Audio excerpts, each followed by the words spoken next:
Okay, कल जो हमने क्लास एंड की तो क्लास में एंड में हमने ये बातें सीखी थी कि कुछ जो पैटर्न्स होते हैं और कुछ शेप्स होते हैं, उनकी मीनिंग से पता चलता है कि कौन सा पैटर्न हो सकता है और कौन सा शेप हो सकता है। तो शेप ऐसे ही कोई भी कैंडल, बुलिश कैंडल या बियरिश कैंडल बनती है, लेकिन पैटर्न्स जो होते हैं वो इम्पोर्टेंट होते हैं क्योंकि वो इंफॉर्मेशन देते हैं कि अब मार्केट कंटिन्यू करेगी या फिर अब मार्केट रिवर्स करेगी। रिवर्स मुख्तलिफ किस्म का होता है, टाइम बिंग रिवर्सल होते हैं या फिर ट्रेंड रिवर्सल होते हैं, वो भी हम समझेंगे। पहले हम पैटर्न्स को थोड़ा सा रिव्यू कर लें। पैटर्न्स में सिंगल कैंडलस्टिक पैटर्न, ऐसे पैटर्न जो एक कैंडल से बन रहे हों, ये आप सब जानते हैं। और इन पैटर्न में बुलिश पैटर्न है और बियरिश पैटर्न है। ये नाम से बुलिश हैमर है, bullish inverted hammer, spinning candle, marubozu candle and close marubozu and open marubozu. कोई मुझे बताए कि क्लोज मारुपोजो और ओपन मारुपोजो में क्या फर्क है। विक विक सर वो एक बात है सर। विक का फर्क है। ओपन मारुपोजो में विक कहाँ पर होना चाहिए? ऊपर में। ऊपर में। ओके। और क्लोज मारुपोजो में? नीचे नीचे। ओके। नीचे। इट मींस दैट जब कैंडल के ओपन पे विक नहीं होता तो उसको हम बोलते हैं ओपन मारुपोजो, और जब क्लोज पे विक नहीं होता तो हम बोलते हैं क्लोज मारुपोजो। और अगर कैंडल ऐसी बन जाए कि नीचे विक नहीं है, ऊपर का इतना रिजेक्शन है, क्या मैं इसको बोल सकता हूँ that is a open marubozu? No sir. नहीं सर। इसको क्यों नहीं बोल सकता और इसको क्यों बोल रहा हूँ? What's the reason? Sir wick का रिजेक्शन ज्यादा है। कोई का विक का रिजेक्शन डिफरेंस बहुत बड़ी है। ओके, सो है। Wick must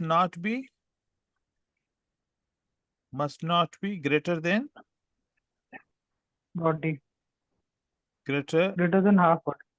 than 5%, then 5% of 5%। body। जो बॉडी है कैंडलस्टिक की, विक उस बॉडी का 5% से ज्यादा बड़ा होगा तो फिर हम उसको मारुबोजो नहीं मानेंगे। ठीक हो गया? तो यस सर। ऐसे ही होता है कि विक बिल्कुल छोटा सा हो, पिन की तरह हो, छोटा सा, तो फिर हम उसको पैटर्न मानते हैं। ठीक है। अब पैटर्न की स्ट्रेंथ और वीकनेस के हिसाब से देखा जाए तो पहले पैटर्न की स्ट्रेंथ एंड वीकनेस के हिसाब से क्या वैल्यू होगी? ये स्ट्रांग होगा या वीक होगा? स्ट्रांग स्ट्रांग होगा। पहला स्ट्रांगेस्ट है। पैटर्न क्या है? स्ट्रांग है, right? Strong yes sir. Candle. Yes. ठीक है, ये Yes, sir, स्ट्रांग हमने strong. इसको कह दिया। और दूसरा क्या रहेगा? Weak weak. Weak. And then Weak. Normal. Neutral. Neutral. Neutral. उसके बाद मारुबोजो क्या रहेगा? Strong. Strong. Strong. Strong. Strong. And close marubozu pattern strong है Strong. और स्ट्रांग। ये भी Strong. strong। सर सब एक ही है। ठीक है। Strong. तो ऐसे ही बियरिश के पैटर्न होंगे, और बियरिश का पैटर्न ये है: bearish hammer, bearish inverted hammer, inverted hammer. Spinning candle, marubozu, close marubozu and open marubozu. अब यहाँ पर फर्क है, यहाँ पर हैमर स्ट्रांग है तो यहाँ पर हैमर क्या है? Weak. वीक है। वीक है। वही यहाँ पर इन्वर्टेड वीक है तो यहाँ पर बियरिश इन्वर्टेड हैमर क्या है? स्ट्रांग है। Strong. स्ट्रांग है। ये सेम न्यूट्रल है, और ये भी स्ट्रांग है, ये भी स्ट्रांग है, ये भी स्ट्रांग है। तो पैटर्न पढ़ने की जरूरत क्या है? क्योंकि पैटर्न की एक फिक्स परसेंटेज होती है विनिंग की, या फिर एक एवरेज परसेंटेज होती है विनिंग की। Most of the time patterns हमें 55% विनिंग रेशो देते हैं। क्या देते हैं? 55%. 55%। लेकिन हमारा 55% से विनिंग से हम प्रॉफिटेबल नहीं हो सकते। तो ऐसी कैंडल जिसका कम से कम 55% विनिंग रेशो है वो हमारे लिए इंपॉर्टेंट है, ताकि हम इन कैंडल्स के 55% विनिंग रेशो से इंक्रीज करके 80% से अबोव कर दें, ताकि हम ट्रेडिंग में उसको रिस्क मैनेजमेंट के साथ प्रॉफिटेबल बना सकें। तो जो ये सिंगल कैंडलस्टिक पैटर्न है, इनको दूसरे लफ्जों में बोलते हैं प्राइमरी कैंडलस्टिक पैटर्न। दो कैंडल को सब्ट्रैक्ट करोगे तो कौन से पैटर्न बनेंगे? सिंगल बनेंगे। तीन कैंडलस्टिक को सब्ट्रैक्ट करेंगे तो कौन से पैटर्न बनेंगे? Single candlestick. चार कैंडलस्टिक को सब्ट्रैक्ट करें, 5 को करें, 15 को करें, 30 को करें, या फिर 60 कैंडल को सब्ट्रैक्ट करें, या फिर कितनी भी कैंडल बने कितनी भी कैंडल हो उनको सब्ट्रैक्ट करें तो एंड में कौन सी कैंडल बनेगी? एक कैंडल बनेगी। कोई भी इन 6 कैंडलस्टिक में से कोई भी एक बने तो वो हमारे लिए क्या होगा? एक प्राइमरी पैटर्न होगा। प्राइमरी पैटर्न से अब फॉर एग्जांपल यहां पर मैं एक चीज आप लोगों को से दिखाऊं कि अगर ये 5 कैंडलस्टिक हैं, कितनी कैंडलस्टिक हैं? 5। हाँ। यहां पर 2 कैंडलस्टिक रेड है, ठीक है, और उसके बाद फिर 3 कैंडलस्टिक बनती हैं ग्रीन।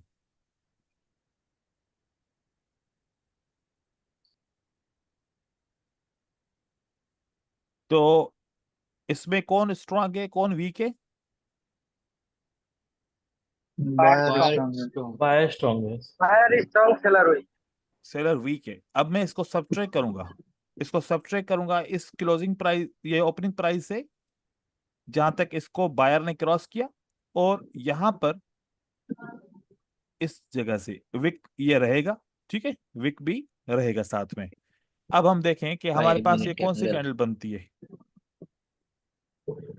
ये रिमेनिंग बॉडी है, ये ऊपर का विक, और ये जब नीचे वाली रेड और ग्रीन कैंडल को सब्ट्रैक्ट किया तो कौन सी कैंडल बनी?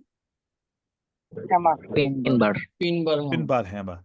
तो 5 कैंडल को सब्ट्रैक्ट किया, आपको क्या पता चला कि कौन सी कैंडल स्ट्रांग है और कौन सी कैंडल वीक है? या ओवरऑल अगर हमने इसका रिजल्ट हासिल करें तो हमें पता चला कि इन 5 कैंडलस्टिक में कौन स्ट्रांग है?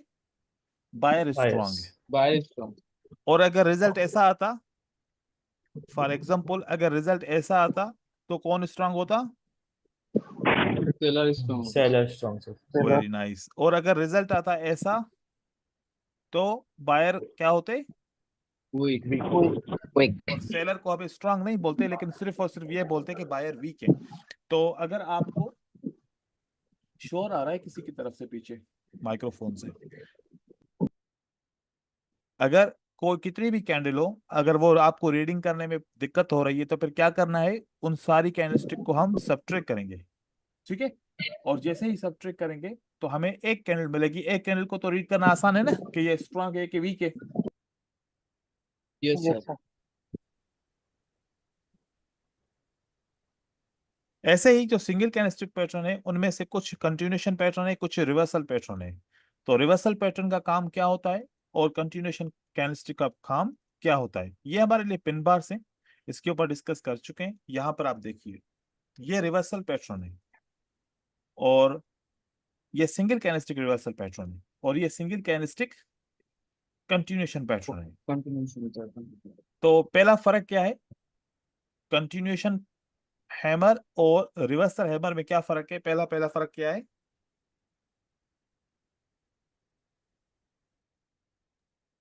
इसको मैं क्यों बोल रहा हूं कि that is a reversal hammer, लेकिन हैमर तो वही है जैसा ये दिख रहा है। तो यहां पर इसको मैं क्यों कह रहा हूं कि ये कंटिन्यूएशन हैमर?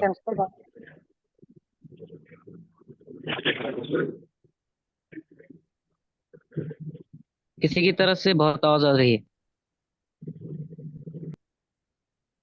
कोई एक बंदा जवाब दे, एक बंदा सही तरीके से समझाए कि इसको हम रिवर्सल पैटर्न क्यों बोल रहे हैं और इसको कंटिन्यूएशन पैटर्न क्यों बोल रहे हैं, जबकि दोनों हैमर हैं। पिछले कैंडी की सर ये कंटिन्यूएशन है रेट सर। के बाद। अब सब एक साथ बोलो, सब एक साथ बोलो ताकि सबकी बात समझ में आ जाए। सर पिछले कैंडल की कंटिन्यूएशन है। मुझे रीजन बताएं कि मैं इसको क्यों बोल रहा हूं कि that is a continuation pattern and that is a reversal pattern. मैं ऐसे ऐसे क्यों बोल रहा हूं? आप लोगों ने तो पढ़ा होगा ना, लाजमी इतना 1 साल से ज्यादा का तजुर्बा है तकरीबन आप लोगों को। तो कंटिन्यूएशन और रिवर्सल पैटर्न में फर्क क्या है? What's the reason? Sir sir continuation वो एक ही कैंडल है और एक जो बोलो भाई, एक बंदा बोलो भाई। या मुझे लगता है कि 1 क्लास जो होती है ना, जिसमें छोटे छोटे बच्चे होते हैं, वो वाली क्लास है हमारी। सर मेरी आवाज आ रही है। जी अबरार बताएं। सर रिवर्सल जो है ना वो ग्रीन कैंडल से पहले रेड कैंडल होगा, उसके बाद हैमर होगा तो वो रिवर्सल करेगा। और ठीक है, कंटिन्यूएशन में यह है कि दोनों सेम ही कलर की कैंडल होगी। स्ट्रॉन्ग कैंडल के बाद हैमर होगा या कोई भी स्ट्रॉन्ग कैंडल होगी तो वो ठीक है। कंटिन्यूएशन पैटर्न बनेगा। इट मीन्स दैट अगर हैमर से पहले रेड कैंडल आ जाए तो वो रिवर्सल काउंट करेंगे, और अगर हैमर से पहले ग्रीन कैंडल हो तो उसको कंटिन्यूशन काउंट करेंगे। ऐसा ही है? नहीं सर, यस सर। हम रिवर्सल पैटर्न को हम सपोर्ट रेजिस्टेंट पे यूज कर सकते हैं और ब्रेकआउट पे भी कंटिन्यूएशन पैटर्न को यूज कर सकते हम तो फर्क पूछ रहे हैं ना, यूज कैसे करेंगे वो तो बात की बात है। हम पूछ रहे हैं फर्क, क्योंकि दो हैमर रखूं और उसमें बोलूं कि कौन सा हैमर कंटिन्यूशन है कौन सा रिवर्सल है, पहले ये तो पता होना चाहिए ना। रिवर्स ट्रेड करने की तो बात की बात है ना। हम्म। तो देखो ये अभी ये इतना बेसिक है, एक बंदे ने बताया है, बाकी ने किसी ने नहीं बताया। देखो कि रिवर्सल पैटर्न ऐसा होता है कि जिस मार्केट की मूवमेंट का डायरेक्शन चेंज हो जाए। पहले कौन सा डायरेक्शन था? डाउन की तरफ डायरेक्शन आ रहा था, ठीक है। और फिर जब हैमर बना तो अब डायरेक्शन किस तरफ जाएगा? ऊपर की तरफ। हैं। ऊपर की तरफ। आप तो में इसको बोलते हैं रिवर्सल। इसको क्या बोलते हैं? रिवर्सल। रिवर्स। के डायरेक्शन आपका रिवर्सल हो गया। कंटिन्यूशन में क्या होता है? पहले ही मार्केट ऊपर की तरफ जा रही है और अगेन मार्केट ऊपर की तरफ जाएगी, तो इसको बोलते हैं कंटिन्यूशन। कंटिन्यूशन में सेम डायरेक्शन में प्राइस ऊपर जाती है, और रिवर्सल में डायरेक्शन क्या हो जाता है? चेंज हो जाता है। चेंज हो जाएगा। तो कोई भी रेड कैंडल बन जाए, कोई भी रेड कैंडल बने, उसके बाद हैमर बने, तो ये वाला हैमर कहलाता है कि that is the reversal pattern. Reversal pattern, reversal का मतलब है कि डाउन ट्रेंड है तो अप ट्रेंड होगा, अप ट्रेंड है तो डाउन ट्रेंड हो। डाउन ट्रेंड होगा।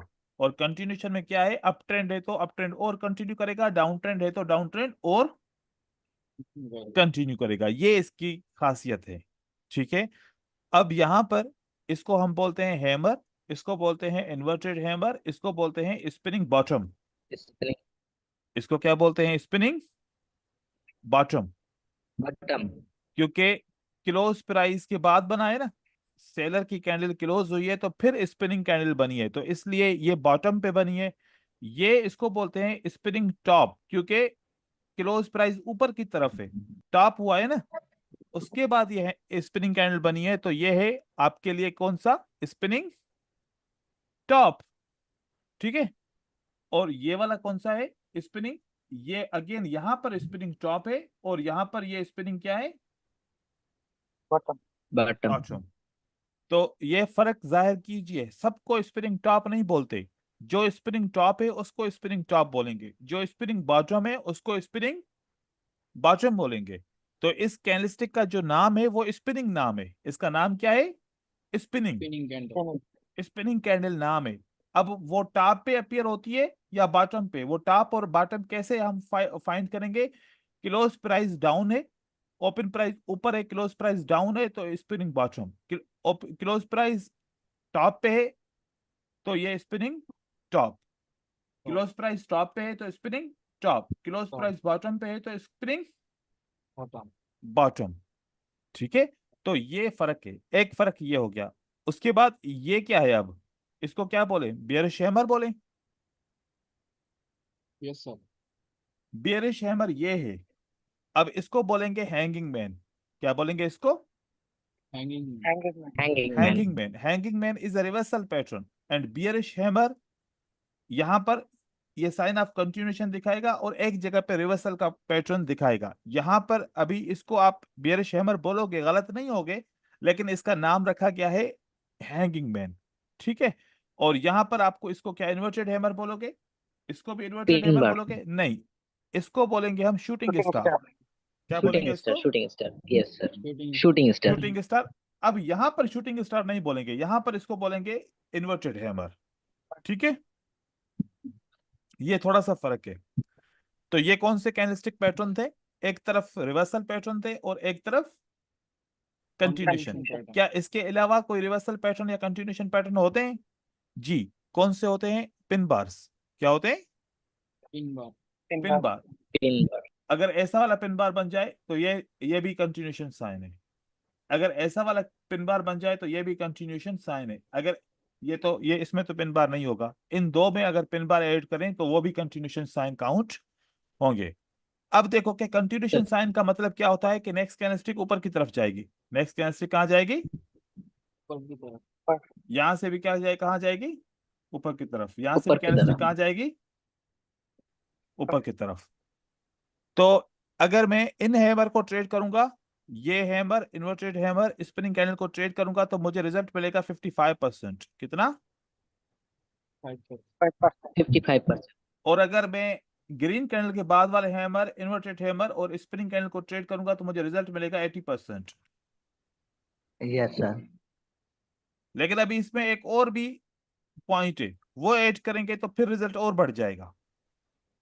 वो क्या है? कल हमने एक पॉइंट सीखी थी, याद करो, कि अगर हम ये देख लें कि जो हैमर बना, इसने प्रीवियस कैंडल के विक को क्रॉस किया कि नहीं किया? क्या क्रॉस किया? नहीं किया। सर क्रॉस इन्वर्टेड किया तो हैमर ने क्या क्रॉस किया? बॉडी ने क्रॉस किया? नहीं किया, नहीं। रिजेक्ट हुआ। क्या यहाँ पर बॉडी ने क्रॉस किया? वीक कैंडल चलाएगी ना?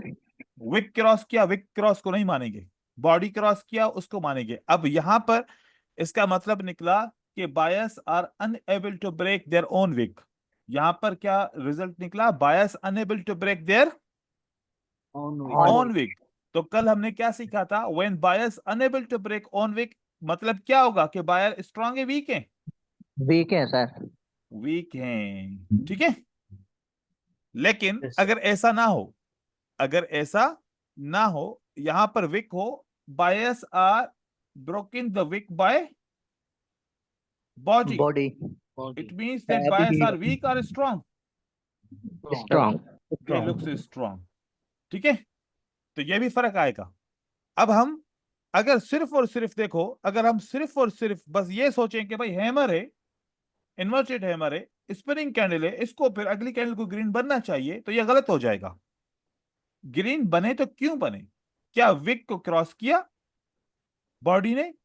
क्या इसके अंदर रह गया? इसका भी तो फर्क होगा ना, इसका भी तो मार्केट के अंदर इसका रिएक्शन आएगा ना। तो ये सारी चीजें हम भूल जाते हैं, सिर्फ और सिर्फ किसको देखते हैं? शेप को। देखिएगा, हर चीज को जहन से समझे, लॉजिकल समझे।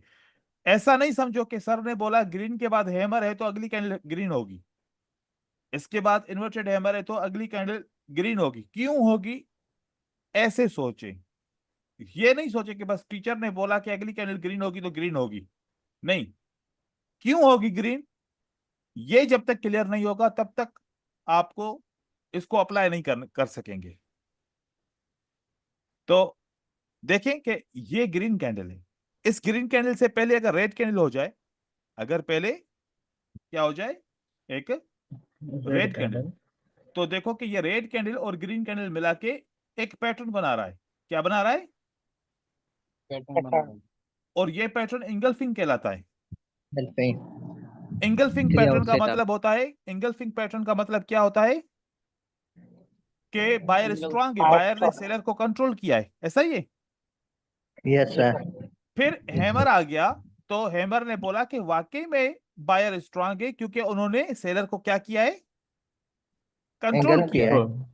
तो ये कंफर्मेशन दे दी इस कंटिन्यूएशन साइन ने कि yes, engulfing pattern is a true, if you want to invest come and buy. तो फिर यहां से हम बाय करते हैं, क्योंकि ये हेलो हैमर ध्रुव, किसकी कंफर्मेशन दे रहा है कि ये पैटर्न हेलो ट्रू है। আমি তো जी বাসায়। जी जी, पूछे। হ্যাঁ, আইসি একটা কাজে। सर वो फोन में बात कर रहा है। হ্যাঁ अब इसका क्या करें, बताएं बताएं। হ্যাঁ हम्म? আচ্ছা, আমি মামা একটা ক্লাস করতেছি, শেষ করে আইবো। अब आप लोग खुद अपना लेवल देख लीजिए भाई, ये एक बातें रिकॉर्ड तो हो रही है ना सब।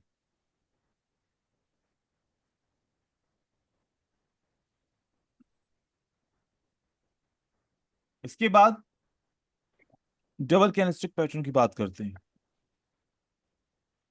डबल कैंडलस्टिक पैटर्न में सिंगल कैंडलस्टिक पैटर्न नहीं होते, इसके अंदर दोनों नॉर्मल कलर टाइप की कैंडल होती है, चाहे बियरिश हो चाहे बुलिश हो। तो देखिए कि अगर एक बियरिश कैंडल, जिसको हम रेड कैंडल भी कहते हैं, बियरिश कैंडल भी कहते हैं, सेलर्स कैंडल भी कहते हैं, और उस सेलर की कैंडल को अगर बायर कंट्रोल कर लें, इंगल्फ कर लें, कवर कर लें, बस ये देखना है कि जो कैंडल की साइज है यहां से यहां तक, इसका 50% लो और यहां पर मार्क करो 50%। अब देखो कि ग्रेट कैंडल 50% से ऊपर है या 50% से नीचे है।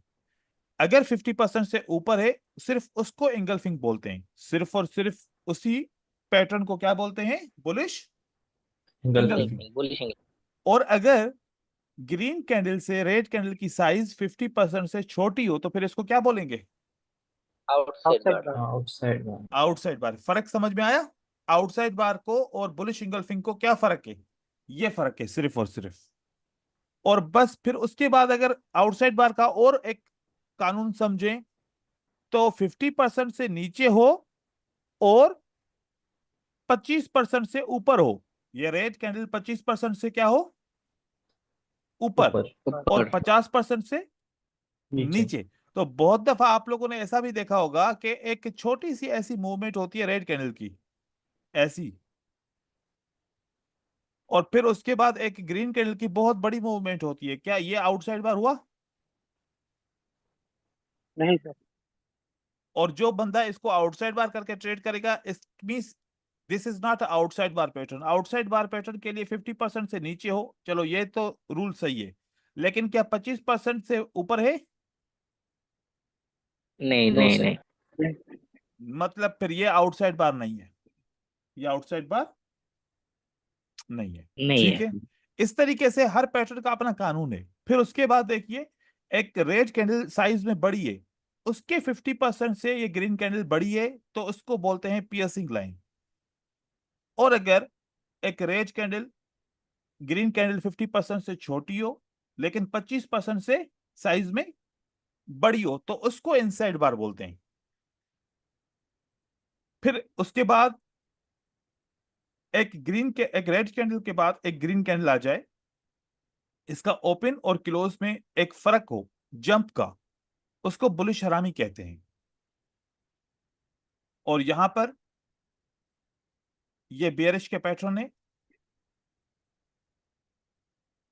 इन सारे पैटर्न का विनिंग रेशियो क्या होगा, 55%।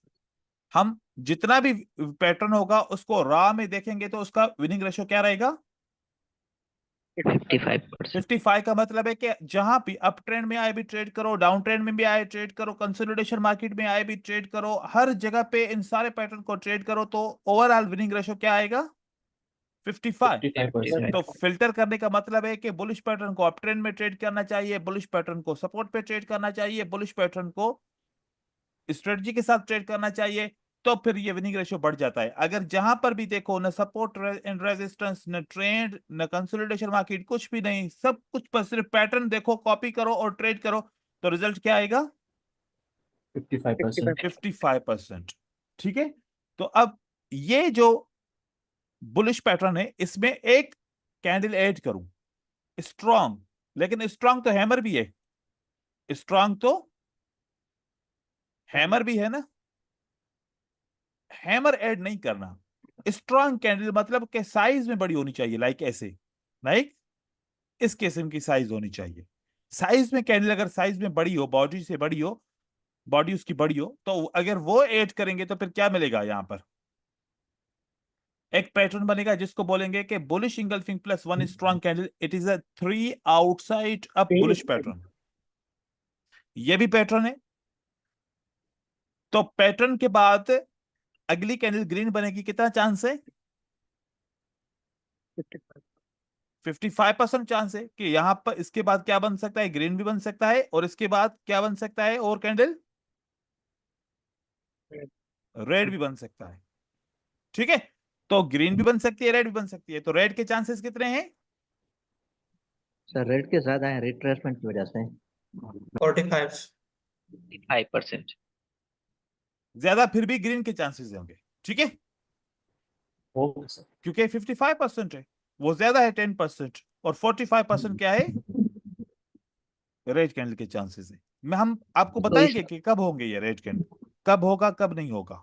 ठीक है, ये भी आपको समझाएंगे ताकि आपको पता चले कि कब ग्रीन कैंडल बनेगी और कब रेड कैंडल बनेगी। पहले आपने ये सब आइडेंटिफाई करना है, सब के सब आइडेंटिफाई करने हैं पैटर्न, फिर आ जाइए यहां पर, ये देखिए ये कौन सा पैटर्न है, आउटसाइड बार के साथ एक स्ट्रॉन्ग कैंडल ऐड कर दिया, तो क्या बन गया, 3 आउटसाइड अप। आउटसाइड ऑफ अब पियर्सिंग लाइन और इनसाइड बार के साथ एक स्ट्रॉन्ग कैंडल ऐड करूं तो इसको बोलते हैं 3 इनसाइड अप। देखो आउटसाइड अप और इनसाइड अप में क्या फर्क है कि ये पे दूसरे नंबर की कैंडल है ना, ये इनसाइड क्लोज होती है, ये दूसरे नंबर की कैंडल कहां क्लोज हुई, इनसाइड इनसाइड।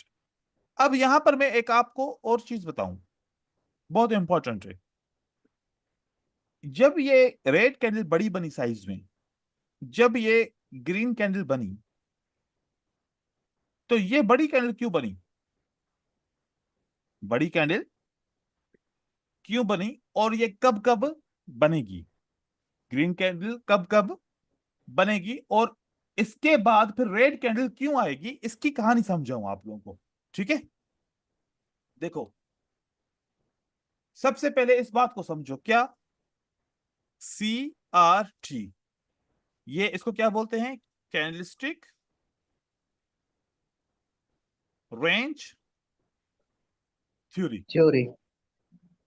अब जब इसको समझेंगे, इसका मतलब है कि जब एक कैंडलस्टिक होती है तो उसकी एक रेंज होती है, अगर रेड कैंडल है तो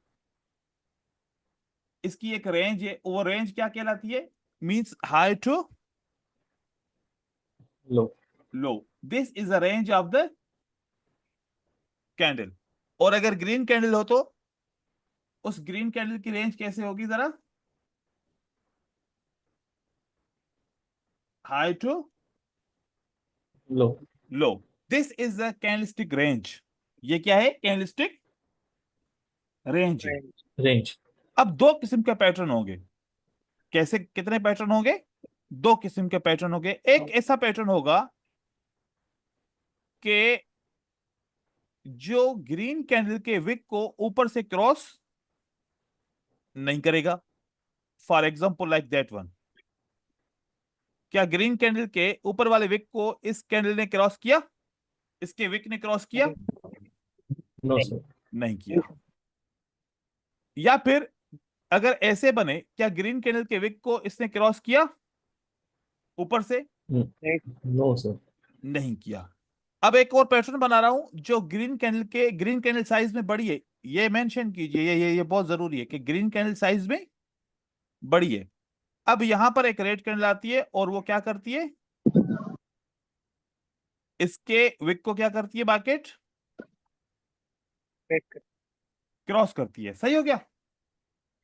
यस सर जब क्रॉस करती है तो फिर कानून कहता है जब ऐसे बड़ी कैंडल को रेड कैंडल अपने विक से उसके विक को क्रॉस करे तो मार्केट में कॉन्सेप्ट जो इसका रूल है कि अब प्राइस को यहां तक आना चाहिए, कहां तक आना चाहिए प्राइस को,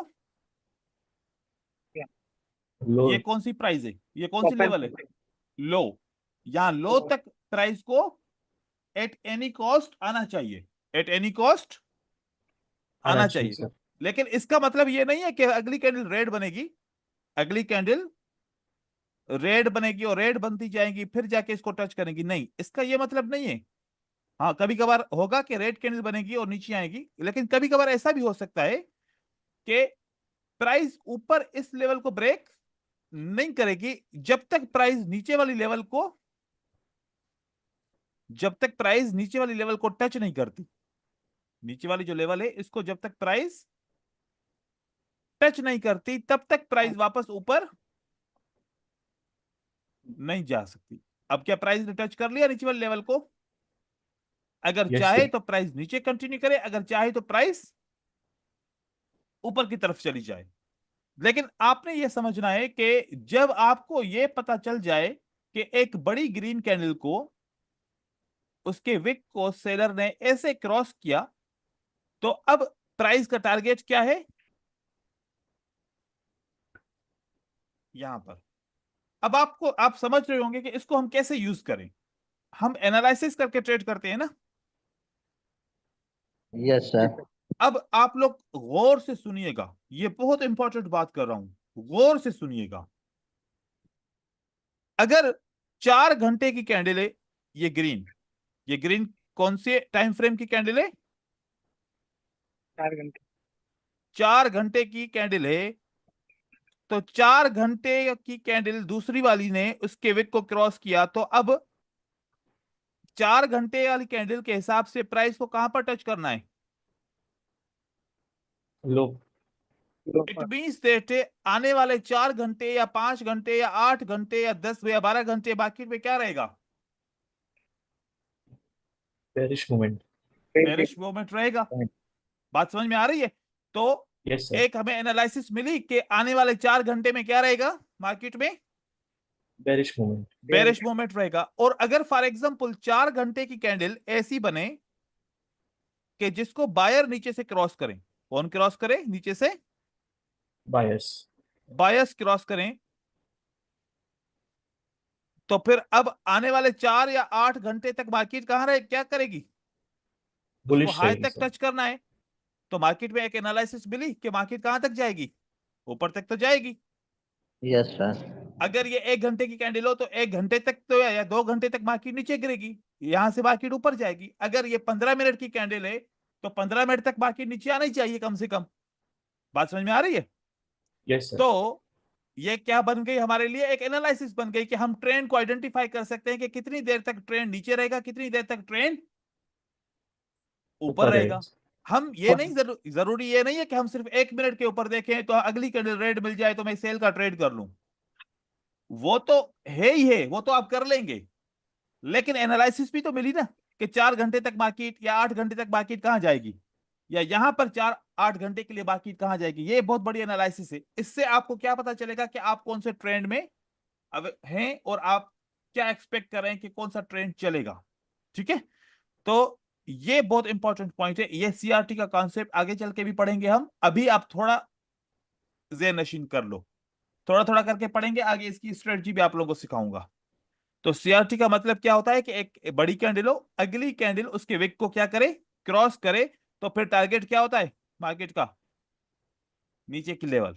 ठीक है, यस सर। समझ में आया? Yes sir. ये बड़ा इंपॉर्टेंट पॉइंट है। मैं इसको सेव भी कर लेता हूँ, इसकी पिक्चर को, हो सकता है जरूरत पड़े। अब देखिए, इसकी एग्जांपल दिखाऊं आपको। क्या मेरी बात सही निकली? अभी अभी सामने एग्जांपल है। जी सर। Yes sir. ऐसा हुआ? सर, हाँ, आपको इतनी जल्दी कैसे मैं इतनी दिख जल्दी जाते कैसे हैं? ढूंढ लेता हूँ? सर मेरी आंखें ट्रेंड है, मेरी आंखें ट्रेंड है ये तो सेटअप माशा देख देख के।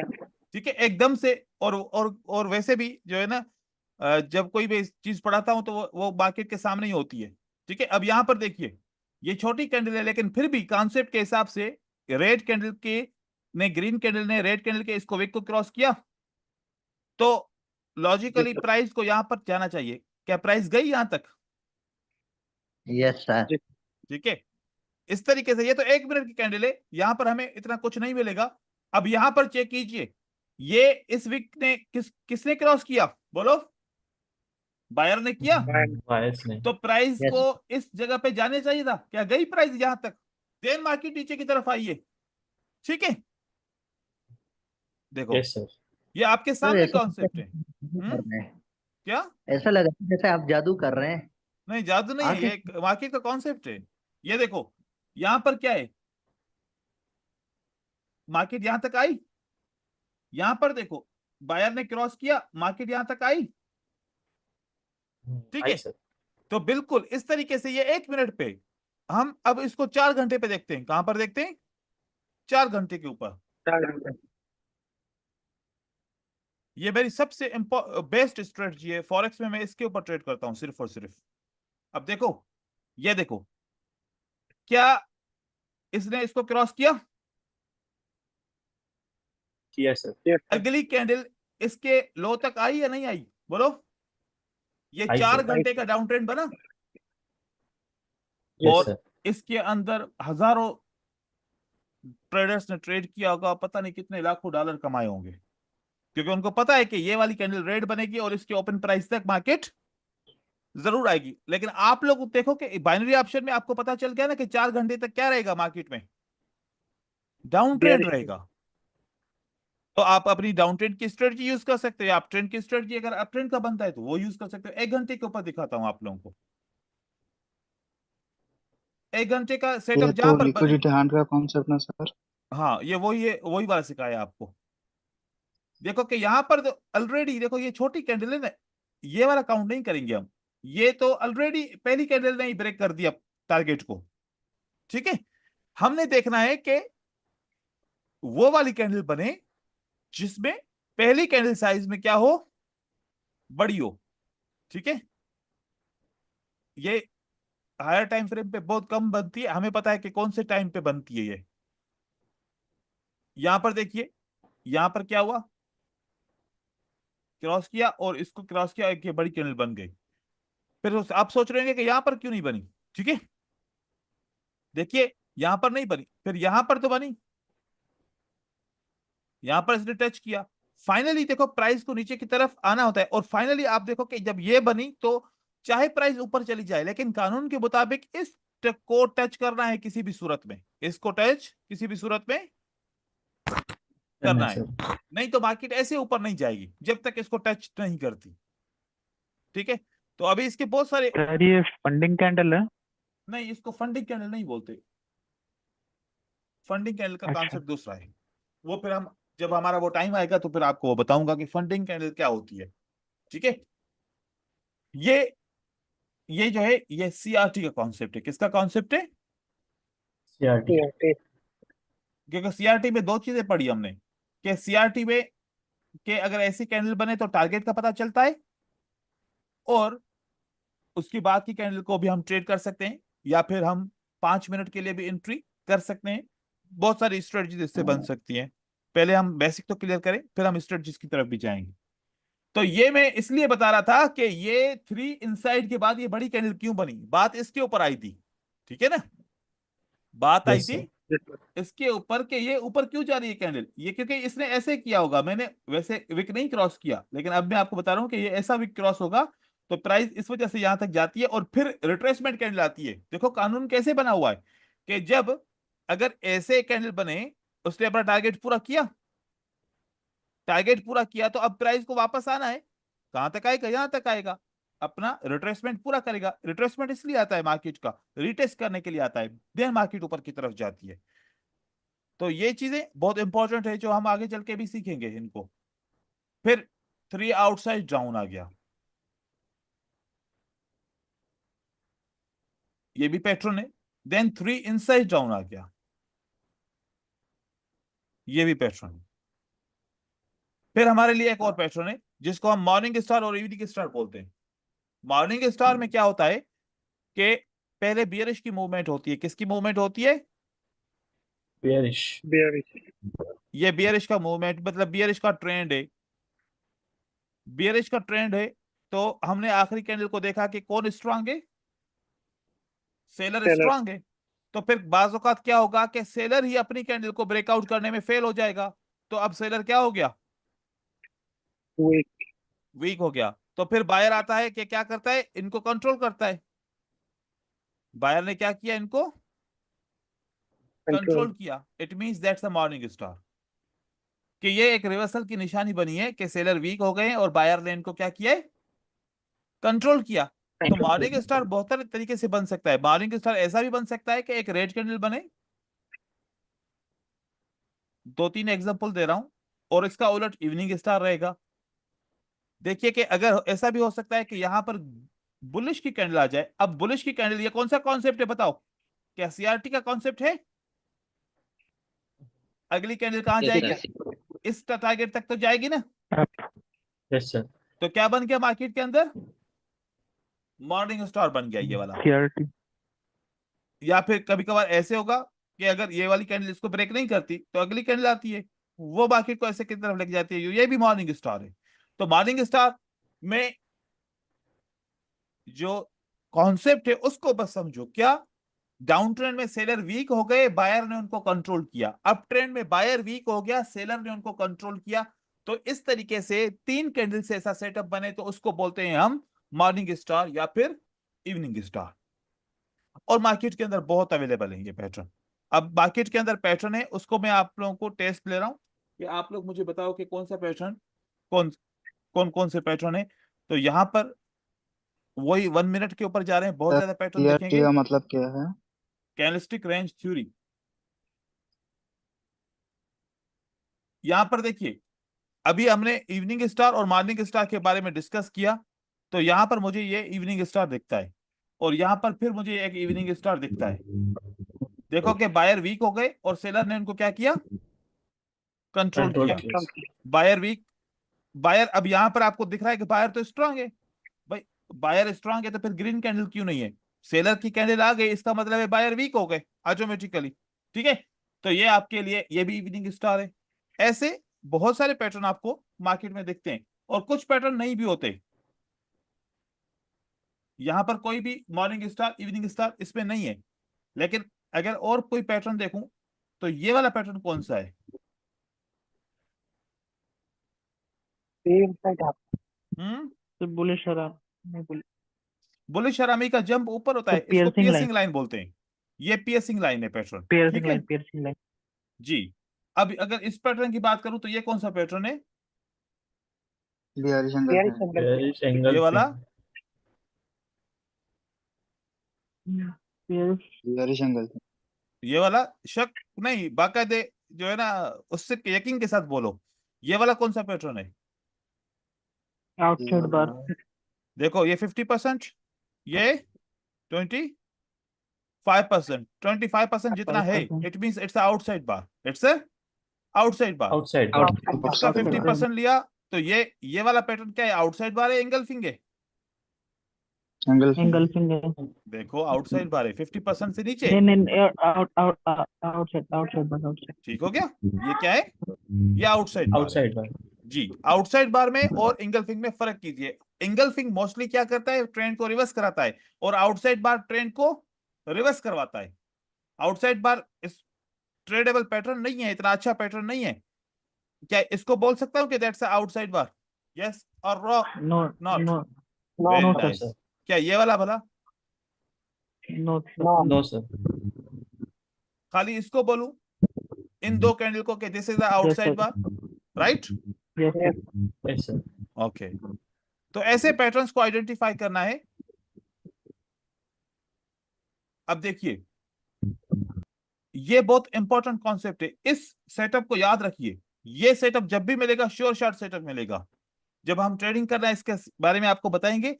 तो देखें कि ये जो पैटर्न है ना, ये बड़ा इंपॉर्टेंट पैटर्न है। इसमें सिर्फ और सिर्फ कैंडल के कलर को नहीं देखो।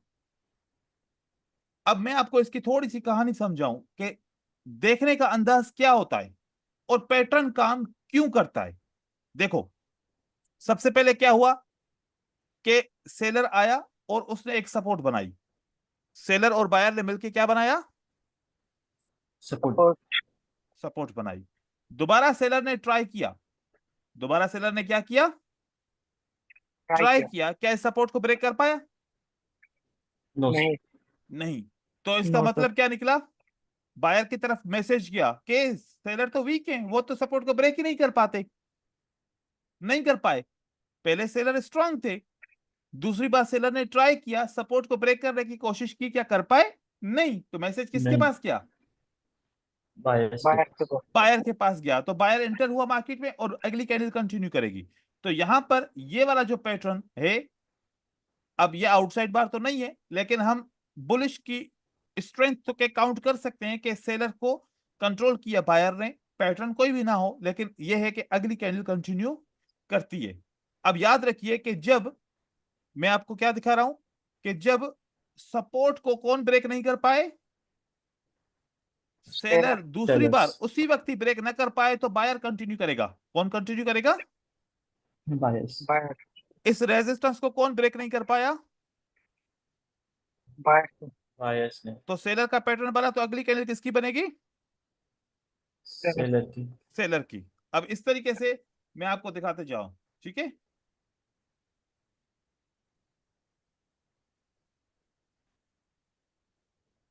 यहां पर देखिए, यहां पर इसको कौन कंट्रोल नहीं कर पाया? ये देखो, सेलर्स। सेलर ब्रेक नहीं कर पाया, तो फिर बायर आप तो ब्रेक कर लो। तो बायर ने भी ब्रेक नहीं किया, बायर ने भी ब्रेक नहीं किया। नहीं किया। तो फिर सेलर जब आया तो मार्केट में अगली कैंडल किसकी बनी? सेलर की। ये सेटअप देखो, क्या सेलर सपोर्ट को ब्रेक कर पाया? नहीं सर। हैमर आया और हैमर शॉर्ट शॉट बन गया, अगली कैंडल ग्रीन बन गई। अब आप सोच रहे होगे कि यहाँ फिर पर तो बायर बायर ब्रेकआउट नहीं कर पाया। सेलर अब यहां स्टॉप है पर ना सर? देखो, ये देखो, यहां पर अभी तक इसको टच नहीं किया, इस रेजिस्टेंस लेवल को इसने टच किया है? नहीं हैमर सर। ने नहीं टच सर। नहीं किया, इस वजह से इसने कंटिन्यू किया। टच करता, पिन बार बनता तो मार्केट में रिवर्सल आ जाता, फिर मार्केट में क्या आ जाता? अगेन रिवर्सल आ जाता। लाइक हेयर देखो, यहां पर लगातार क्या हो रहा है? Unable to break, unable to break, upper side lower side both side unable to break, unable to break. ठीक है, इस वजह से कंसोलिडेशन बन गया है। तो ये अभी सपोर्ट एंड रेजिस्टेंस का तो हम कॉन्सेप्ट शुरू से सीखेंगे। अब यहां पर देखिए क्या हुआ, who unable to break the support? Sellers. Buyer आए, sellers. Buyer unable to break the resistance, सही है। Yes sir. Unable to break तो डोजी आ गया, और डोजी के बाद मतलब कि सेलर इंटरेस्टेड नहीं है, तो फिर किसने कंटिन्यू किया मार्केट को? बायर्स ने। बायर्स ने किया, सिंपल तरीके से। तो ऐसे यहां पर देखिए, who unable to break? Buyer. Buyers. Seller ने कंटिन्यू किया। Again who unable to break the resistance level? Buyers. Buyers. तो किसने कंटिन्यू किया? सेलर्स ने। सेलर ने। ये इतनी स्ट्रांग स्ट्रेटजी है कि सारा दिन ट्रेड मिलते रहेंगे और आप लोग लॉस नहीं करोगे, ज्यादातर आप लोग के प्रॉफिट होंगे। ठीक है, बस क्या होना चाहिए? एक चीज, क्या? No copy paste. कोई भी ऐसी चीज नहीं है जो याद की जाए। No copy paste. कैसे ट्रेडिंग करनी है?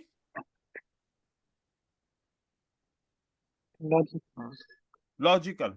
अगर दिमाग में समझ में आएगा तो ट्रेडिंग भी होगी। अब यहां पर देखें, who unable to break the resistance level? Buyers. तो किसको आना चाहिए मार्केट में? सेलर्स। क्या पैटर्न बना? हम्म इस तरीके से ऐसे सिग्नल हर 5 या 10 मिनट के बाद मिलते रहेंगे। ये तो एक स्ट्रेटजी है, ऐसी बहुत सारी स्ट्रेटजीज हैं जो आप लोगों को मैं वन बाय वन करके सिखाऊंगा, क्योंकि इसके भी काफी काफी फिल्टर्स हैं, इसके भी काफी रूल्स हैं जो अप्लाई होंगे, मार्केट की कंडीशन के ऊपर अप्लाई होंगे। ठीक है, तो पैटर्न्स आप लोगों ने आइडेंटिफाई करने हैं बहुत अच्छे तरीके से। ऐसा नहीं हो कि जैसे कल जब नया टॉपिक आएगा तो फिर उस वक्त पूछूं कि ये कौन सा पैटर्न है, आप बोलें कि पैटर्न का नाम नहीं आ रहा, इसका मतलब नहीं आ रहा, तो फिर वापस शुरू से तो हम दूसरा टॉपिक नहीं पढ़ेंगे ना। हाँ, जब तक दूसरा टॉपिक स्टार्ट नहीं किया आप उसी टॉपिक के बारे में 10 दफा पूछ सकते हो, लेकिन जब आपने कहा कि आ गया तो उसके बाद पूछना फिर अच्छा नहीं है। ठीक है, तो पैटर्न को आइडेंटिफाई करें और आप मेक श्योर करें कि सारे पैटर्न आप आइडेंटिफाई कर पा रहे हैं।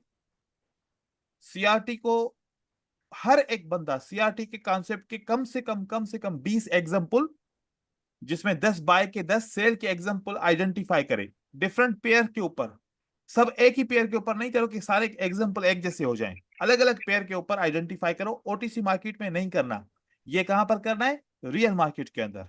ठीक है, सीआरटी के कॉन्सेप्ट को आइडेंटिफाई करो, दूसरे पैटर्न के कॉन्सेप्ट को जब उनको भी आइडेंटिफाई करो, तो फिर हम उसको फिर आगे आपको समझाएंगे कि इनकी स्ट्रेटजीज कैसे बनेंगी, हम किस तरीके से अपनी खुद की स्ट्रेटजीज जितनी चाहे बना सकते हैं। ठीक है, किसी को कोई सवाल पूछना है? सर हमें ये चार्ट्स मिलेंगे पीडीएफ में? जी जी, मैं आप लोगों को भेज दूंगा, ओके आज सर। ही भेज दूंगा। ठीक है, okay sir. Yes sir. Okay.